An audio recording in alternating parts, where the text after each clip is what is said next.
आज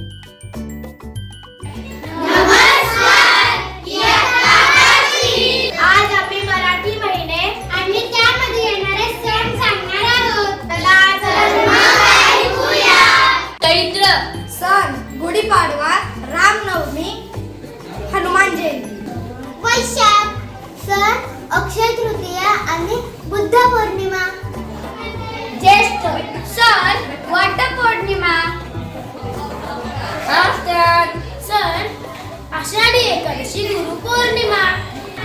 श्रावण सण नागपंचमी, नारळी पौर्णिमा, रक्षाबंधन व मंगळागौर. भाद्रपद सण गणेश चतुर्थी आणि ऋषी पंचमी. अश्विन सण नवरात्र, दसरा आणि कोजागिरी पौर्णिमा. कार्तिक सण दिवाळी, तुळशी विवाह व कार्तिकी एकादशी. मार्गशीर्ष सण दत्त जयंती